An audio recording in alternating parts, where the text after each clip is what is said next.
தலைமை பண்புக்கு சொல்லக்கூடிய சிம்மம், சிம்மத்திற்கு இந்த புது தமிழ் வருடம் ஆரம்பத்திலிருந்து எப்படி இருக்கின்றது திரு மகேஷ் ஐயர் அவர்கள்? இப்போ இடப்பட்ட காலத்தில் சிம்ம ராசியில் இருக்கிறவங்க நிறைய பேர் வந்து ஜாதகம் பார்க்குறாங்க. பிஃபோர் சனி பயிற்சின்னு ரொம்ப அழகாக ஒரு விஷயம், ஒரு 6 மாதத்துக்கு முன்னாடி வித்தியாசம் தெரியும்னு சொன்னார். உண்மையாகவே ரியலிஸ்டிக். சிம்மராசிக்காரங்க அதிகமான ஆசை, அதிகமான திங்கிங், அதிகமான சிந்தனை. அதே மாதிரி ஜென்மத்தில் வந்து கேது வராரு.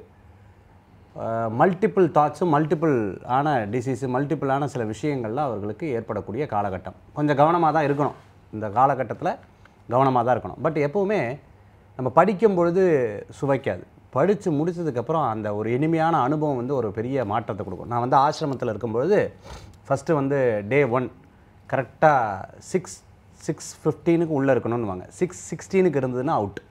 அப்போ 6:14 நான் போகிறது, இது என்னடா இதுன்னு போட்டு தலையிலே அடிச்சுக்கிட்டேன். அதே மாதிரி ஒரு 5 நிமிஷம் லேட்டாக வந்தால் சாப்பாடு கிடையாது. அதே மாதிரி ஒரு 5 நிமிஷம் கழித்து ஏதேனும் ஒரு காரியம் இருந்தால் இல்லை, 8 மணிக்கு பார்த்துட்டிங்கன்னா சுவிட்செல்லாம் ஆஃப் பண்ணிடுவாங்க. கும் இருட்டாக இருக்கும். நீங்கள் எங்கேயாவது பாதியில் நின்றுருந்தீங்கன்னா தேடி கண்டுபிடிச்சி ஓடுறது, ஏன்னா மொபைல்ஸ் கிடையாது, எதுவுமே கிடையாது. ரொம்ப கடுமையாக இருந்தது. இதை பேசாமல் செவரேறி எட்டி குச்சி ஓடி இல்லாமான்னு நினச்சேன். அந்த மாதிரி ஒரு கஷ்டமான சூழ்நிலைகள்லாம் இருந்தது. ஆனால் அதை விட்டுட்டு வரும்பொழுது பார்த்திங்கன்னா ஏண்டா விட்டுட்டு வரோன்னு தோணுது. ஒரு பெரிய பாடமாக, ஒரு பெரிய அனுபவமாக லைஃப்பில் இருந்தது. சிம்மராசி நண்பர்களுக்கு அப்படி இருக்கும். குறிப்பாக என்கிட்ட ஒருத்தர் சொல்லும்பொழுது சொன்னார், அஷ்டமசனி உங்களுக்கு பாதிச்சான்னு கேட்டபோது, இல்லையே எனக்கு ஒன்றும் பாதி இல்லையே, ஏன் அப்படின்னு கேட்டேன். எனக்கு ஆச்சரியமாக கேட்டேன், ஏன் அப்படின்னு கேட்டேன். ஃபஸ்ட்டு அவர் சொன்னது, நான் கோயிலுக்குள்ளேயே இருக்கேன், நான் உபன்யாசம் பண்ணுறேன், கோயில் காரியங்கள்லாம் எடுத்து பண்ணிகிட்டு இருக்கேன், வெளியில் வந்தால் தானே பிரச்சனை. ஆனால் அஷ்டமசனி முடியும் பொழுது ஒரு சின்ன ஆப்ரேஷன் மட்டும் பண்ணிட்டேன் அப்படின்னு சொன்னார். மேடம் சொன்ன மாதிரி தர்ம காரியங்களை நிறையா பண்ணுறது ரொம்ப நல்ல பலன்களை கொடுக்கக்கூடியதாக இருக்கும். அதே மாதிரி பிரசித்தி பெற்ற கோயிலுக்கு போகணும்னு சொன்னார். அதெல்லாம் ரொம்ப அற்புதமான பலன்களை கொடுக்கும். குறிப்பாக அரசியலில் இன்ட்ரெஸ்ட் இருக்கவங்க தயவுசெய்து முன்னாடி போய் சேர்ந்துருங்க, அரசியலில் முன்னாடி போய் இருங்க. உங்களுக்கு ஒரு பெரிய அனுபவ பாடங்கள், ஏன்னா நிறையா நபர்களை பார்க்கலாம். உங்களுடைய தொழிலையும் உங்களுடைய வேலைகள்லேயும் ஒரு அரசியல் பார்த்துருப்பீங்க. புதுசாக ஒரு விஷயத்தை பாலிடிக்ஸாக கற்றுக்கொள்ளக்கூடிய வாய்ப்புகள் உங்களுக்கு நிறையா கிடைக்கும். இந்த அஷ்டம சனியில் வீடு, இடம், பொருள் இதெல்லாம் சேர்த்து வைங்க, உங்களுக்கு நல்ல பலன்கள் இருக்கும். கொஞ்சம் கஷ்டமாக இருந்தாலும் பின்னாடி நல்ல பலன்கள் இருக்கும். நவக்கிரக வழிபாடு மிகப்பெரிய பலன்களை தரும் அற்புதமான வழிபாடு. மிகச்சிறப்பு. திரு சுபாஷ் பாலகிருஷ்ணன் அவர்கள், சிம்ம ராசிக்கு இந்த தமிழ் வருட பிறப்பு எப்படி அமைகிறது? ராசிகளின் ராஜா சூரியனிலேன்னு சொன்னால் கிரக மண்டலம் இயங்க முடியாது, ஒளித்தன்மையுடைய கிரகம் ஆதித்யம். அப்போ சிம்ம ராசிக்கு வந்து எப்போவுமே ஸ்பெஷல் தான். அவங்க கூட்டத்தில் தனியாக கண்டுபிடிக்கலாம், ட்ரெஸ் பண்ணுற விதத்துலேருந்து எல்லாத்துலேயுமே. இந்த ஆண்டு பார்த்தீங்கன்னு சொன்னால் சிம்மத்துக்கு வந்து கண்டிப்பாக ஜாக்கிரதையாக இருக்க வேண்டிய ஒரு ஆண்டு நம்பர் 1. ஏன்னா சனி வந்து அஷ்டமஸ்தானத்துக்கு வர்றாரு. 7.5 சனியில் கொடுக்கக்கூடிய துன்பங்களை டேப்லெட் ஃபார்மேட்டில் அஷ்டம சனியில் கொடுப்பார் அப்படிங்கிறது தான் ஐதீகம். ஆன்டிசிபேட் பண்ணணும், நம்ம எதிர்பார்க்கணும், ஐயோ எதுவுமே நடக்காது அப்படிலாம் இல்லை, நடக்கும். ஆனால் அதை வெல்லணும். விதியை வெல்லக்கூடியது உங்களுடைய ஆன்மீக ஈடுபாடாலும் தெய்வத்து மேலே நீங்கள் வச்சுருக்கிற நம்பிக்கையாலும் நீங்கள் செய்யக்கூடிய நல்ல காரியங்கள்லாம். இப்போ சிம்மத்துக்கு முதல்ல என்ன வேணும்? நல்ல எண்ணங்கள் வேணும். நல்ல எண்ணங்கள்லேருந்து தான் வார்த்தைகள் பிறக்கும், அதுலேருந்து தான் செயல்கள் பிறக்கும், அதுலேருந்து இந்த 3த்துலேருந்து தான் வாழ்க்கை பிறக்கும். இப்போ இது 3ஐயும் முதல்ல கவனிக்கணும். 2வது, சிம்மத்துக்கு வந்து எப்போவுமே 2-3 குணங்கள் உண்டு. எப்படின்னா அவசரமாக செயல்படுறது, உடனே முடிவெடுக்கிறது. இப்போ நினச்சா உடனே வேணும், வேண்டான்னா உடனே வேண்டாம். திருப்பி அதை நினச்சி வருத்தப்படுவாங்க, ஐயோ ஏன் வேண்டான்னு சொன்னோம், ஏன் வேணும்னு சொன்னோம். இதுலேருந்து விடுபடுறதுக்கு முதல்ல மனசை பக்குவப்படுத்துறதுக்கு தியான பயிற்சியில் மெதுவாக ஈடுபட ஆரம்பிக்கணும். தொடர்ந்து தியானம் பண்ணும்போது மட்டும்தான் உங்களுக்கு வந்து மனசில் வந்து ஒரு ஸ்டெபிலிட்டின்றது வரும்.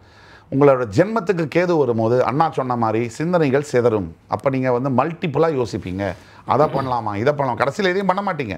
இப்போ 9 மணிலேருந்து 12 மணி வரைக்கும் யோசிச்சுட்டு போத்திட்டு படுத்துடுவீங்க. அதை தான் பண்ணக்கூடாது. சிம்மராசிக்கு ஒரு சோம்பேறித்தனம் எப்போவுமே இருக்கும், ஒரு லேசிக் இது இருக்கும், அதெல்லாம் பார்க்கணும். அதே மாதிரி வந்து பஞ்சமா ஸ்தானத்தை வந்து குரு பார்க்குறார், அங்கே வந்து நம்ம பிடிச்சிக்கணும்.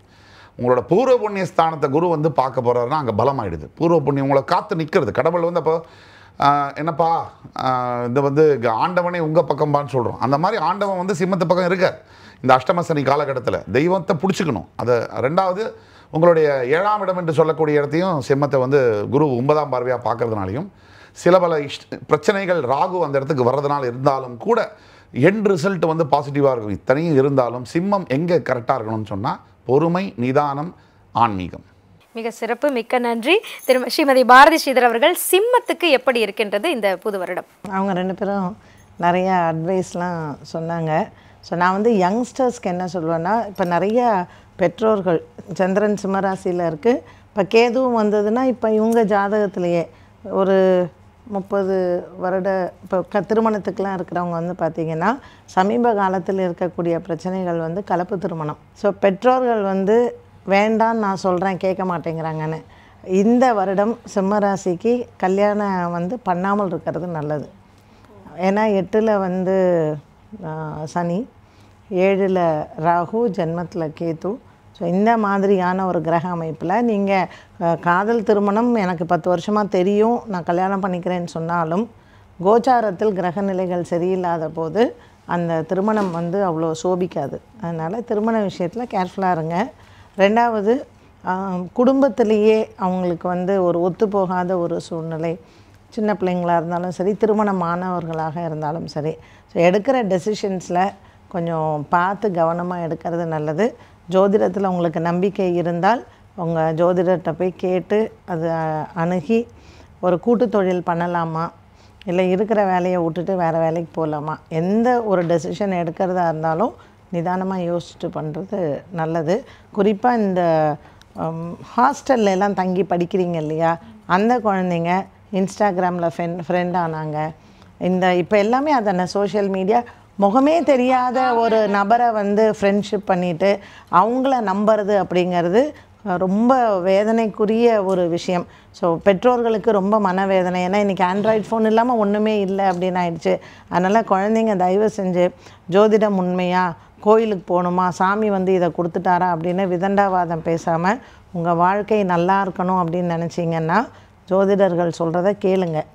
ஒரு கோயில், ஏன்னா நிறைய பெற்றோர்களுக்கு என்ன வருத்தம்னா பிள்ளைங்க வரமாட்டேங்கிறாங்க மேடம், நாங்கள் என்ன செய்யறது அப்படின்ட்டுன்னு. ஸோ பெற்றோர்கள் பாதி பேர் இன்றைக்கி கோயிலில் போய் கூட்டம் அதிகமாக இருக்குன்னா பிள்ளைங்களுக்காக அழறது தான். அதனால் இந்த ஹாஸ்டலில் தங்கி படிக்கிற குழந்தைங்களுக்கு எனக்கு தெரிஞ்சு இப்போது நிறைய ஜபங்கள்லாம் இருக்குது. ஸோ உங்கள் குழந்தைங்களுக்காக அந்த வேத பண்டிட்ட போயிட்டு இந்த மாதிரி ஜபங்கள் பண்ணுங்கள் பிள்ளைங்களுக்காகன்னு சொல்லுங்கள். ஸோ பரிகாரங்கள் பிள்ளைங்க கோயிலில் தான் போய் செய்யணும் அப்படிங்கிறது கிடையாது. வேதம் படித்தவர்கள் உங்கள் பிள்ளைங்களுக்காக இந்த ஜபங்கள் எல்லாம் செய்வாங்க.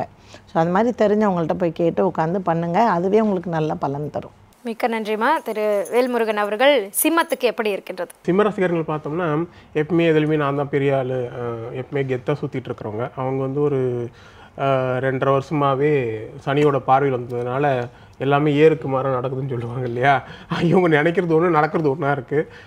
அப்படி இருக்கும் பொழுது அதே மாதிரி பிஸ்னஸ்லாம் இருக்கிறவங்களும் பெரிய லாஸில் இருந்துடும், பெரிய பிரச்சனைலாம் போய் சிக்கியிருப்பாங்க, பொருளாதார நிலையில் அடி விழுந்திருக்கும், எதிர்மறை சிந்தனைகள் அதிகமாக இருக்கும். இந்த தமிழ் புத்தாண்டு எப்படி இருக்குது அப்படின்னு பார்க்கும் பொழுது பெரிய அளவுக்கு சாதகம் இல்லை அப்படின்னு சொல்லலாம். ஏன்னா 8ஆம் இடத்துக்கு சனி போய்டுறார். அஷ்டமச்சனி வந்து கொஞ்சம் அதனுடைய பாதிப்புகள் அதிகமாக இருக்கும். இருந்தாலும் 11ல் குரு பகவானின் சஞ்சாரம் சாதகமாக இருக்கிறதுனால ஓரளவுக்கு எதையுமே சமாளிக்கக்கூடிய திறமை இருக்கும். அதனால் வந்து எதுலையுமே அகலக்கால் வைக்கக்கூடாது. எந்த விஷயத்திலும் கொஞ்சம் உஷாராக இருந்தவங்க தன்னோட தனிப்பட்ட ஜாதகம் சாதகமாக இருந்தால் இதை பற்றி நம்ம அஷ்டமச்சனி பற்றி கவலைப்பட வேண்டிய அவசியமே கிடையாது.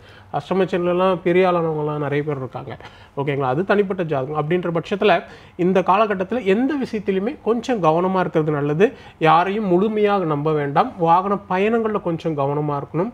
அதே நேரத்தில் உறவுகள், நண்பர்களை அனுசரித்து போகிறது நல்லது. எதுலையுமே கொஞ்சம் தான் பண்ணுறது சரி அப்படின்ற மாதிரி பிடிவாதம் பிடிக்காமல் கொஞ்சம் விட்டு கொடுத்து போனாவே அவங்களுக்கு லைஃப் நல்லாயிருக்கும். அவசர முடிவுகளை இந்த காலகட்டத்தில் அவங்க எடுக்காமல் இருக்கிறது நல்லது. இவங்களுக்கு ஒரு 2-3 பரிகாரங்கள் வந்து நல்லா இருக்குது. ஏன்னா சைவம் சாப்பிட்றவங்களுக்கு தனி, அசைவம் சாப்பிட்றவங்களுக்கு தனி அப்படின்ற மாதிரி. அசைவம் சாப்பிட்றவங்க அப்படின்னா முனீஸ்வரனை போயிட்டு வழிபட்டுட்டு அங்கே ஆடு வெட்டி பொங்க வைக்கலாம், இல்லை மட்டன் பிரியாணி செஞ்சு சாப்பிடலாம், அது ஒன்றும் தப்பு இல்லை. அது மட்டன் பிரியாணி செஞ்சு தானம் கொடுக்கறது அந்த மாதிரி. கூடவே பாதாம் பாலும் தானம் கொடுக்கணும், இல்லை சாப்பிடணும், அந்த மாதிரி பண்ணலாம். அடுத்து வந்து நரசிம்மர் ஆலயத்தில் போயிட்டு பாதாம் பால் மட்டும் வச்சு பூஜை பண்ணிட்டு பாதாம் பால் மட்டும் சாப்பிட்டு வர்றது வந்து நல்ல பரிகாரம். இவங்களுக்கு வந்து இன்னொரு பரிகாரம் அப்படின்னு பார்த்தோம்னா, நிறைய பேருக்கு வந்து இந்த அஷ்டமச்சனி காலத்தில் வந்து அழுத்தம் அதிகமாக இருக்கும், ஒரு விஷயத்தில் முடிவெடுக்க முடியாது, ஒரு இறுக்கம் அதிகமாக இருக்கிற மாதிரி சூழல்கள்லாம் வரும். இல்லை பொதுவாகவே பார்க்குறவங்க பார்க்கலாம், இந்த டாக்டர்ஸ் வந்து ஆப்ரேஷன் பண்ணுற மாதிரி வீடியோஸ் சம்டைம்ஸ் வரும் நெட்டில் நம்ம அவைலபிளாக இருக்கும். அது நீங்கள் வந்து எந்த ஆப்ரேஷனும் அந்த இந்த பகுதின்னு கிடையாது, முக்கியமாக வயிறு பார்க்குறது நல்லது.